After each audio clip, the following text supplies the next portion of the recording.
Ambassador Kira Okonkwo walked into the Galactic Integration Council chamber with her head held high and her spine straight as steel. Even though she knew what waited for her inside would not be friendly or welcoming in any way, the chamber was massive beyond anything she had seen on Earth, with walls that curved upward into darkness and seats arranged in a great circle that seemed to go on forever into the shadows above her head. She counted 37 different species as she made her way to the central platform where humans were expected to present their case for full membership in the galactic community that had existed for thousands of years before humanity even learned to make fire. The Vethkai delegation sat in the front row, their insect-like bodies clicking and buzzing with what she had learned to recognize as amusement or perhaps contempt. And their senior representative counselor, Vexril, watched her with compound eyes that reflected the chamber lights like dark mirrors. To their left sat the Oranu, beings made of living crystal who communicated through pulses of colored light that rippled through their transparent bodies. And they glowed with soft blue light that her translator device told her meant mild curiosity mixed with boredom.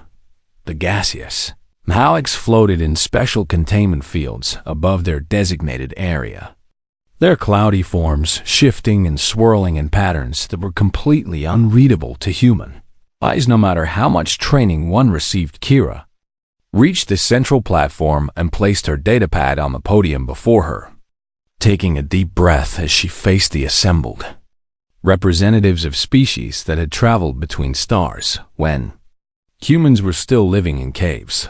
Honored members of the Galactic Integration Council, she began, her voice steady and clear thanks to years of diplomatic training and a stubborn refusal to show fear. I present humanity's formal application for full membership in this august body. The presentation went smoothly at first, with Kira outlining humanity's technological achievements, their cultural contributions, and their willingness to abide by galactic law and participate in trade agreements that would benefit all parties involved. She spoke of human art and music and science, of their journey from a small blue planet to colonies across dozens of star systems, and of their hope to join the greater galactic community as equals and partners. The council members listened with varying degrees of attention, some clearly bored by what they considered a routine presentation from yet another young species seeking admission to their ancient club. Then, Kira reached Article 7 of the Human Fleet Charter, and everything changed in an instant that she would remember for the rest of her life. Article 7 states that no personnel shall be abandoned in hostile territory, regardless of tactical disadvantage or resource expenditure. She read from her datapad, her voice remaining steady even as she saw the reaction rippling through the chamber. Counselor Vexril made a sound that her translator rendered as sharp laughter, his mandibles clicking together in rapid succession while his wings buzzed against his carapace. Forgive the interruption, Ambassador, the Vethkai said in a voice that held no real request for forgiveness. But did you say regardless of tactical disadvantage? That is correct, Counselor, Kira replied, keeping her expression neutral even as her heart began to beat faster in her chest. And regardless of resource expenditure as well? Yes, Counselor, that is what the article states. The laughter spread through the chamber like a wave, with species who had nothing else in common suddenly united in their amusement at human foolishness. Doranu, delegate, pulsed with bright yellow light that her translator identified as mockery or ridicule. And even the normally impassive Mahalics swirled in patterns that suggested they found the whole thing quite funny. Thexrel leaned forward in his seat, his compound eyes fixed on Kira with an intensity that made her feel like a specimen under a microscope being examined by a scientist who found her particularly amusing. You bind your fleets to retrieve corpses? He asked, his translator rendering his clicks and buzzes into words dripping with condescension. We bind our fleets to retrieve our people, Kira corrected him. but the distinction seemed lost on the alien counselor single soldiers. Dexril continued as if she had not spoken at all. Individual units that can be replaced with minimal cost and effort.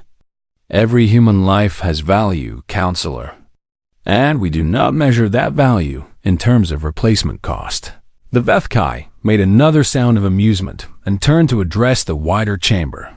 Colleagues, you hear this, he said, spreading his upper limbs in a gesture that seemed to invite the others to share in his disbelief.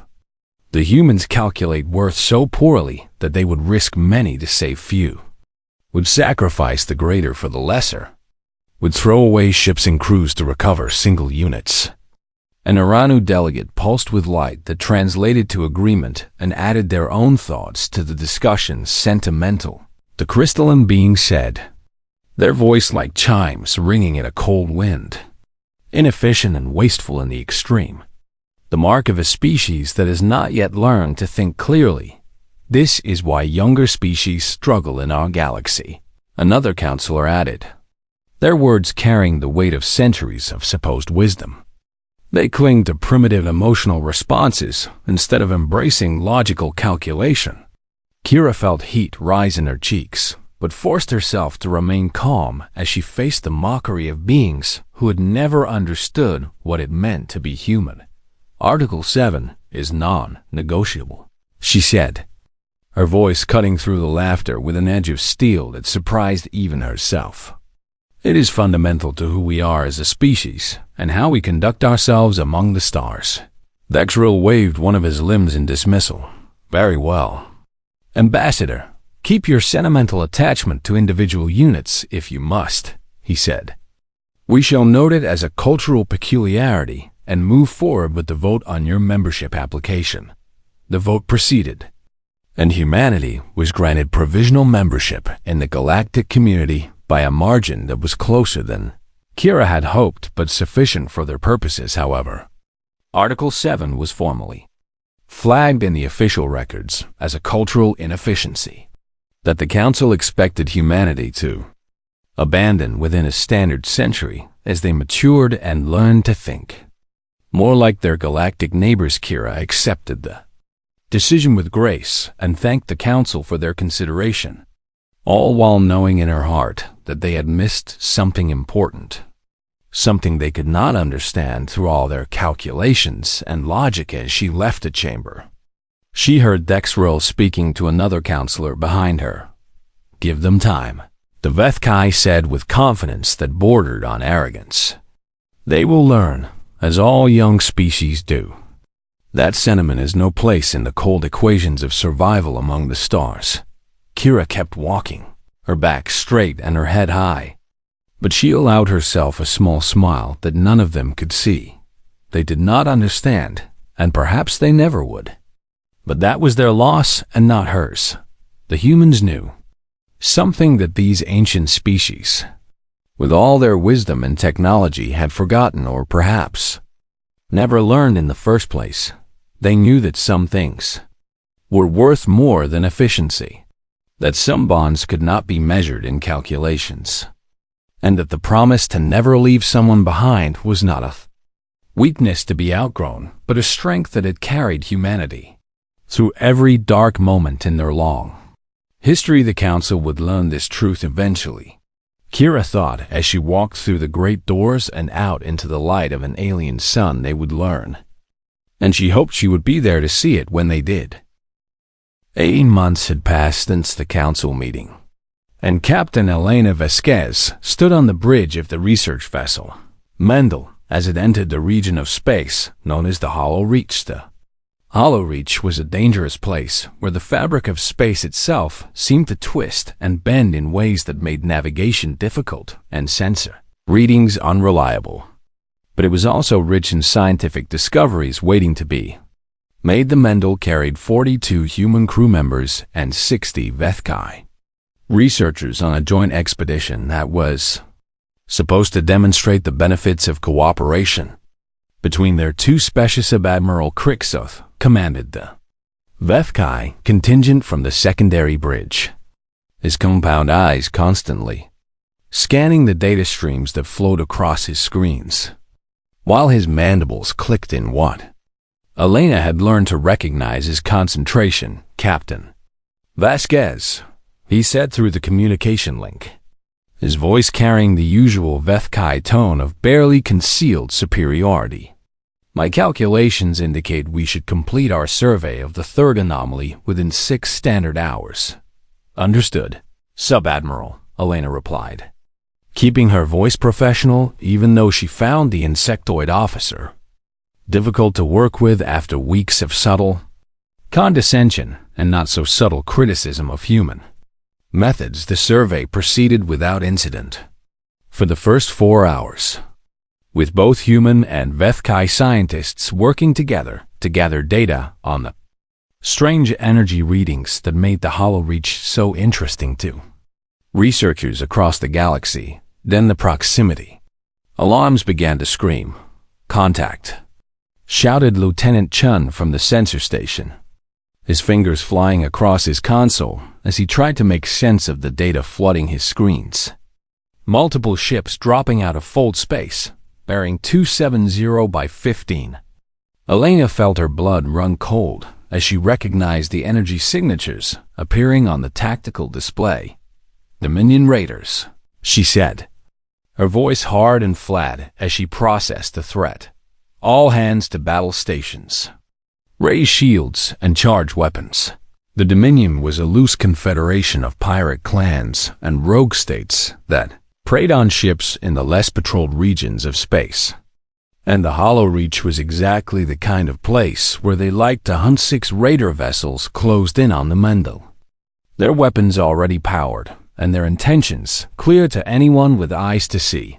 "Sub-Admiral Crixeth," Elena said through the command channel, "we need to coordinate our defense and find an escape route." The Vethkai officer's response came quickly, his voice buzzing with the clicking undertones of the species. "There is no need for coordination, Captain," he said. "I have already calculated the optimal response to this situation, and what would that be? Immediate withdrawal along Vector 447, maximum speed. No deviation." Elena watched as the first volley of enemy fire struck the Mendel shields, causing the deck to shudder beneath her feet. "We have crew members in the outer sections conducting surveys," she said. "We need time to recall them and secure for faster-than-light travel." "Negative," Crixeth replied without hesitation. "Acceptable losses have been calculated at 15%. Within normal parameters for this type of engagement, we withdraw now." "Acceptable losses?"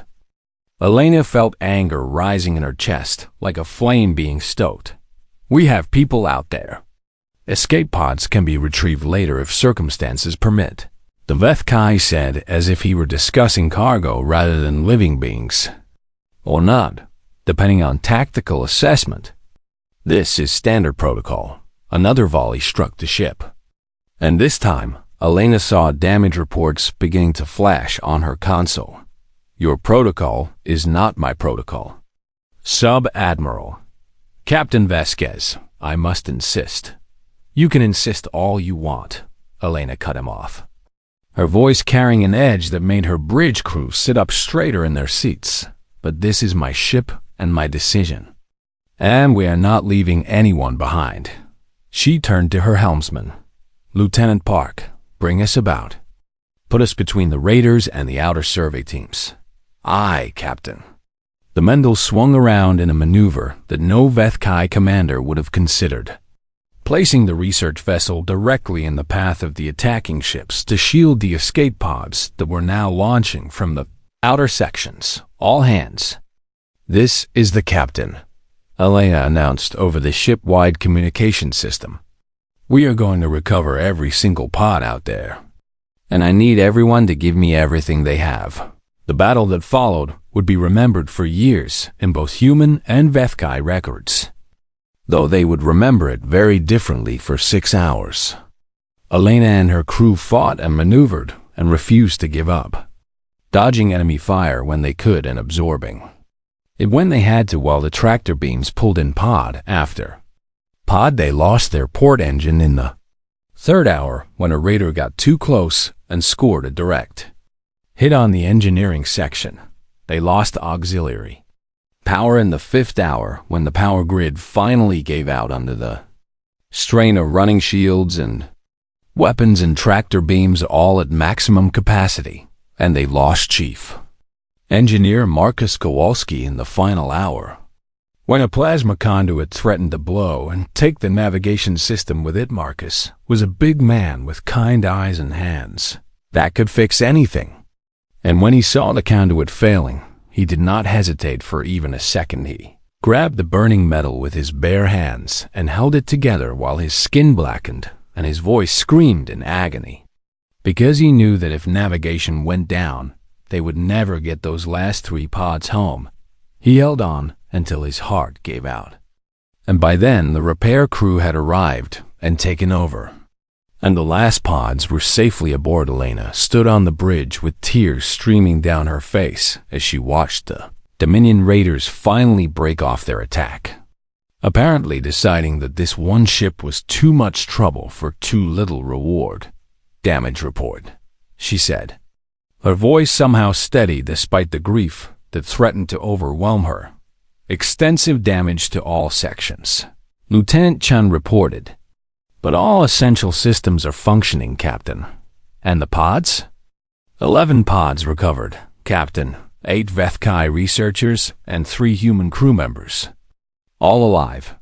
Elena closed her eyes and let out a breath she felt like she had been holding for 6 hours. "Good," she whispered. "That is good." Sub-Admiral Krixeth appeared on the bridge communication screen, his compound eyes difficult to read, but his voice carrying clear disapproval. "Captain Vasquez," he said, "I will be filing a formal complaint with the Galactic Council regarding your actions today." Elena looked at him with eyes that held no fear and no regret. "You do that, Sub-Admiral. You endangered the entire expedition for 11 units. You lost critical ship systems. And you lost a crew member in a pointless act of heroism." "His name was Marcus Kowalski," Elena said, her voice quiet but filled with something the Vethkai could not understand. "And he was not pointless. The mathematics can go to hell. Sub-Admiral, we saved 11 lives today. 11 people who will go home to their families because we refuse to leave them behind." Krixeth stared at her for a long moment, then shook his head in a gesture he had learned from humans. "You are an inefficient species," he said, "and you will learn the cost of your sentimentality soon enough." The screen went dark, and Elena turned back to her crew. "Let us go home," she said. "All of us together."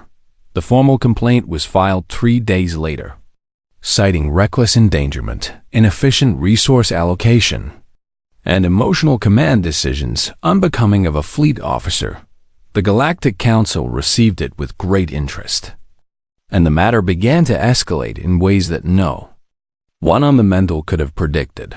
But Elena did not care about complaints, or councils, or alien disapproval. She cared about the 8 Vethkai and 3 humans who were alive because she had refused to do the math the way the galaxy wanted her to, and she cared about Marcus Kowalski, whose sacrifice would not be forgotten as long as she had breath in her body to tell his story. The formal complaint from Sub-Admiral Krixeth did not stay a simple complaint for long. Within weeks, it had grown into something much larger, as 17 different species added their voices to the chorus of criticism against humanity's dangerous tactical doctrine. Ambassador Kira Okonkwo received the recall order while sitting in her office on the human diplomatic station, and she read it 3 times before setting down her datapad with a heavy sigh. "So it has come to this," she said to the empty room. Her voice tired but not surprised. The Galactic Council demanded a formal hearing on the matter of Article 7 and human military doctrine, citing concerns that humanity's irrational attachment to individuals posed a danger to any allies who might find themselves serving alongside human forces. Briefs arrived from across the galaxy, each one more critical than the last. The HFY submitted detailed calculations showing how human rescue policies had resulted in unnecessary losses and inefficient outcomes across dozens of documented incidents. The RANU provided crystal clear analysis, demonstrating that human forces consistently expended 3 to 4 times more resources than other species in comparable situations, all to recover personnel who could have been easily replaced. Even species that had rarely interacted with humans added their concerns, worried that association with such an illogical people might drag their own fleets into unnecessary danger. Kira packed her belongings and prepared for the journey back to the council chamber, knowing that this time there would be no easy vote and no simple outcome. The hearing was scheduled for the great chamber itself, the same room where humanity had first applied for membership all those months ago. Admiral James Chun received his orders while aboard his flagship, the heavy cruiser Normandy, and he read them with the same calm expression he wore when receiving news of victory or disaster. "They want me to justify Article 7, he said to his executive officer, Commander Sarah Wells. "They want me to explain why we waste resources and lives to save people who could be replaced. What will you tell them, sir?" Chun was silent for a long moment, his weathered face unreadable as he stared out the viewport at the stars beyond. "I will tell them the truth," he said finally, "but not with words."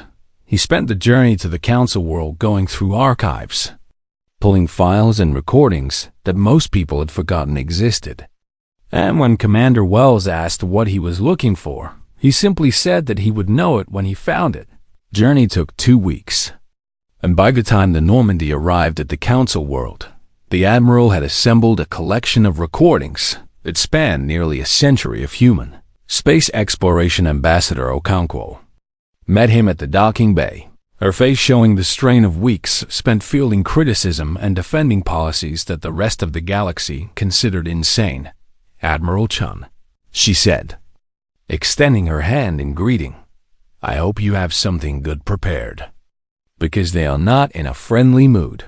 "Ambassador," Chun replied, shaking her hand with a grip that was firm but not aggressive, "I have brought the only argument that matters." "And what would that be?" "The truth about who we are." The day of the hearing arrived under an alien sky that was the wrong shade of blue and clouds that moved in patterns no earthborn human could find familiar. The great chamber was packed with representatives from every member species, their seats arranged in that same vast circle that Kira had faced when she first presented humanity's application for membership. Counselor Dexril presided over the proceedings, his mandibles clicking with barely concealed anticipation as he watched Admiral Chun take his place at the central platform. "This hearing will come to order," the HFY announced, his voice carrying through the chamber with the weight of authority. "We are assembled to address the matter of human fleet doctrine Article 7, and the danger it poses to galactic peace and cooperation." Chun stood at the podium with his hands clasped behind his back, his uniform crisp and his bearing military straight despite his 63 years. "Admiral Chun," Dexril continued, "you have been summoned to justify your species' attachment to what you call leaving no one behind, a policy that has been demonstrated to be tactically unsound, economically wasteful, and potentially dangerous to allied forces. I understand. Counselor, do you have a prepared statement?" "No." The chamber buzzed with surprise, and Dexril's compound eyes seemed to narrow with confusion. "No statement?" "Admiral, this is a formal hearing. You are expected to defend your position with arguments and evidence." "I have evidence, Counselor, but no arguments." "I do not understand." Chun reached into his uniform jacket and produced a small data chip, which he inserted into the podium's interface with steady hands. "You have read the complaints," he said, his voice calm and clear. "You have seen the calculations and the analysis in the briefs from 17 species explaining why humanity is inefficient and irrational and dangerous. Indeed, we have. Dexril agreed. And you have concluded that our attachment to individual lives is a weakness to be corrected. A primitive emotion that we must outgrow if we are to take our place among the mature species of the galaxy. That is the general consensus. Yes. Chun nodded slowly, as if this was exactly what he had expected to hear. I have brought something different. Counselor, not arguments or calculations or analysis. Just records from our fleet archives, unedited and unaltered, showing what Article 7 means in practice. Admiral, this is a policy discussion. 30 minutes, Chun interrupted, his voice carrying an edge that made even Dexril pause. Give me 30 minutes, and then you can judge our inefficiency. The chamber fell silent as they gathered. Representatives considered this unusual request. The Oranu delegate pulsed with uncertain light, and even the Malaks seemed to contract with curiosity at this unexpected turn. Dexril conferred briefly with the other senior counselors, their conversation too quiet for the translators to pick up, and then turned back to face the human admiral. Very well, Admiral Chun. You may have your 30 minutes. Chun nodded his thanks and turned to face the chamber. What I am about to show you is not propaganda, he said. These are real recordings from real incidents, with real people doing what humans have always done when one of our own is in danger. He pressed a button on the podium, and the lights in the chamber began to dim. Watch, he said, and then tell me if you still think we are simply inefficient. The screen behind him flickered to life, and the assembled representatives of 37 species settled into their seats to watch. What the human admiral had brought to show them, none of them knew that the next 30 minutes would change the way they understood humanity. Forever, none of them suspected that they were about to witness something that would haunt their dreams and challenge everything they believed about the cold equations of survival, and none of them were prepared for the silence that would fall over the chamber when the recordings finally ended. The chamber fell into darkness as the first recording began to play on the massive screen behind Admiral Chun. The footage was old and grainy, clearly pulled from archives that had been gathering digital dust for decades. But the voices that came through the speakers were clear enough to understand. The screen showed the interior of a wrecked starship, the corridors twisted and broken by whatever catastrophe had befallen the vessel, and a rescue team in heavy suits, picking their way through the debris with flashlights cutting through the darkness. This is the wreck of the U.E.'s Carpathia, Chun said quietly, destroyed by an engine malfunction in 2847. With 63 crew members aboard, the rescue team moved through the wreckage, their breathing heavy in their helmets as they searched for any sign of survivors in the twisted metal tomb. Martinez, one of them called out, his voice crackling through the recording. Martinez, can you hear me? There was silence for a long moment, and then a weak voice came through the speakers. Barely more than a whisper. You came back, the voice said. And there was something in those words that made several alien delegates shift uncomfortably in their seats. You came back. They said you would not. They said no one would come. But you came back. We always come back, the rescuer replied. And his voice was steady and sure despite the danger around him. Grab my hand. We are getting you out of here. The recording ended, and the chamber remained silent as the second file began to play. This one was helmet camera footage, the kind that soldiers wore into combat to record what happened in the chaos of battle. And the image shook and jumped as the wearer moved through a war zone.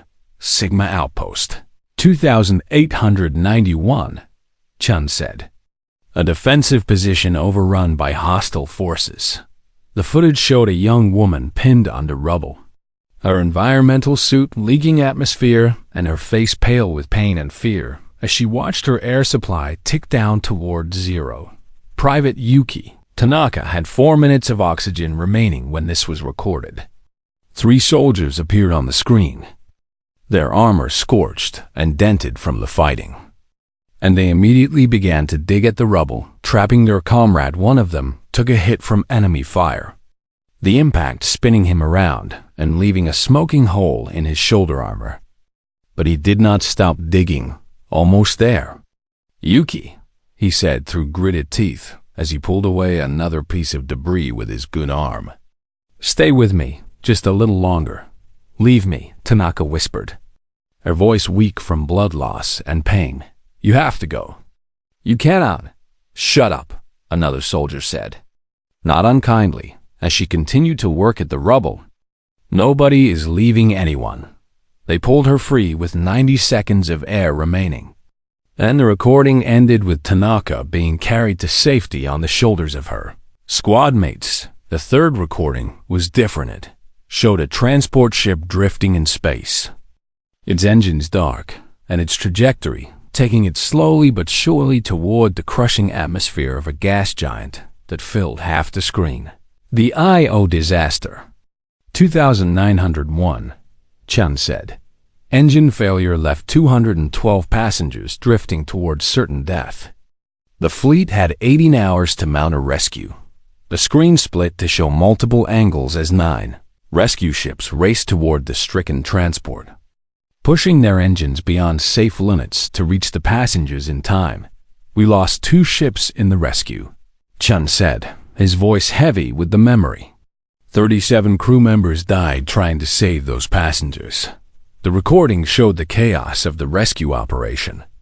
Shuttles dodging debris and fighting against the gravity, while of the gas giant as they pulled passengers from the transport one by one, and then the final transmission from a rescue shuttle designated Valor 7, its hull glowing red from atmospheric friction as it pulled away from the gas giant with its hold full of survivors.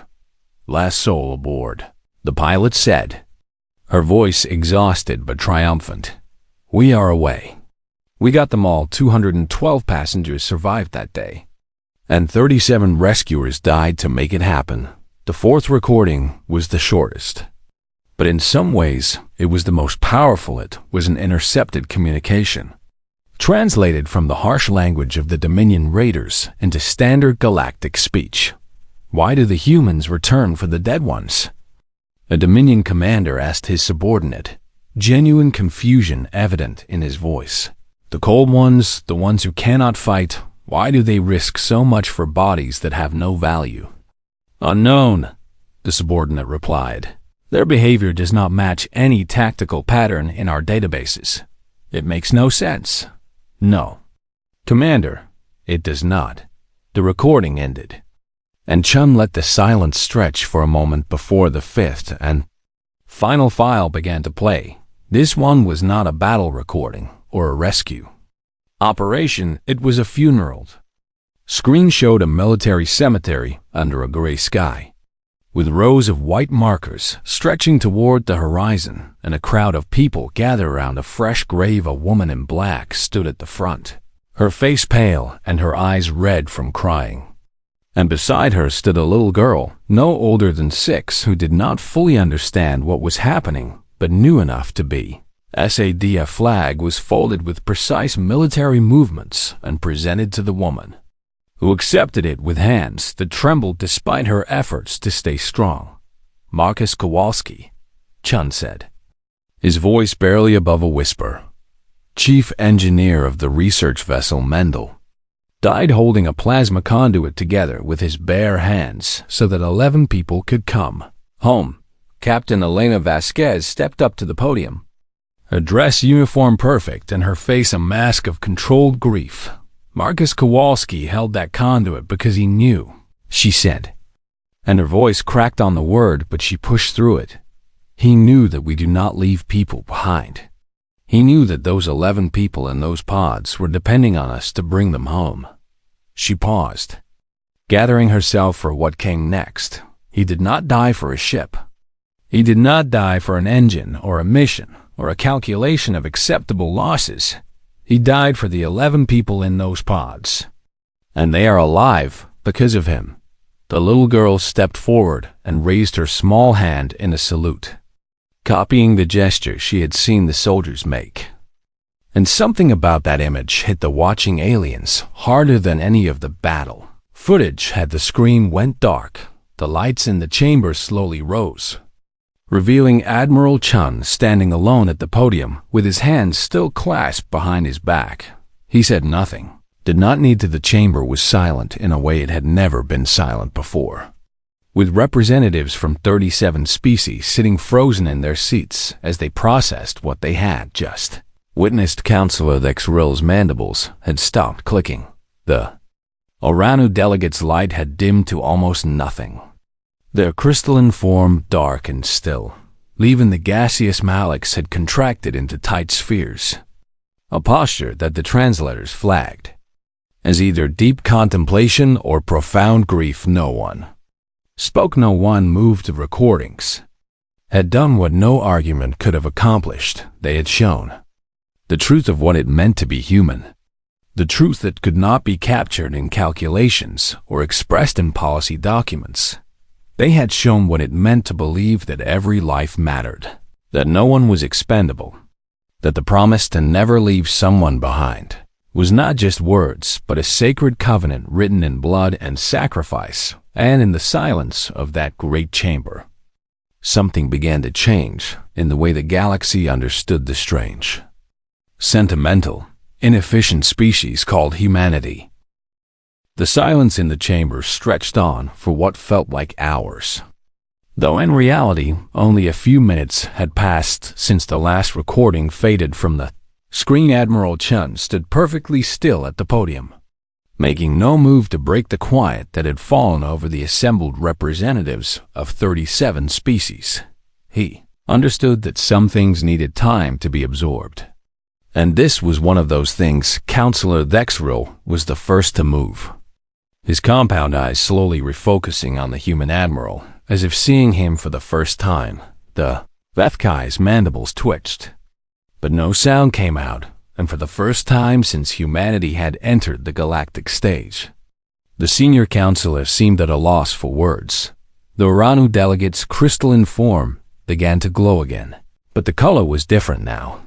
A soft purple, but the translators identified as a complex emotion with no direct equivalent in human language.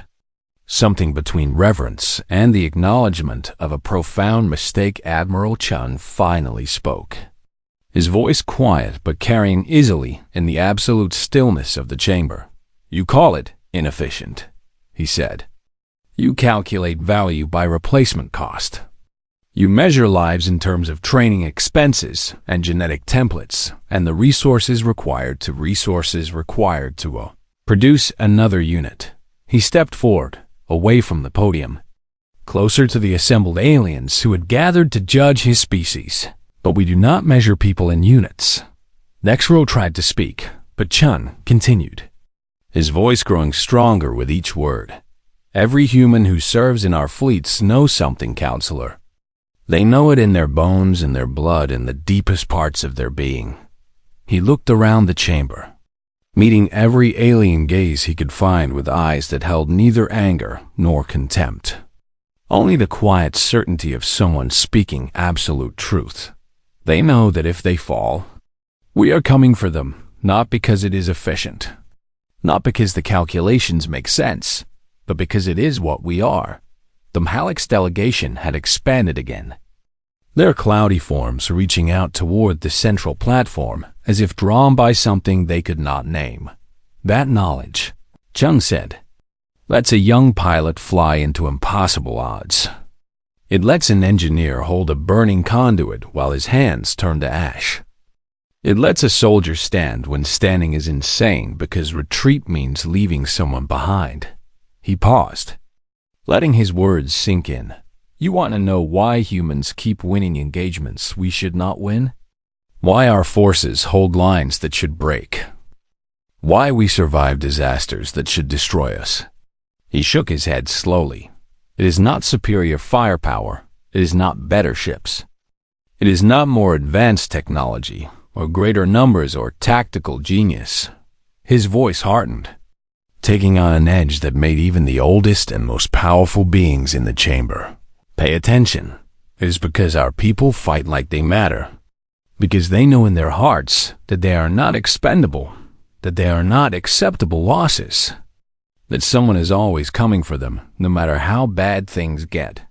He turned to face Dexril directly. That is not inefficiency. Counselor, that is the most powerful force in the universe. It is love made manifest in doctrine. It is faith rewarded with action. It is a promise kept across centuries and star systems in every battlefield where humans have ever stood. The chamber remained silent.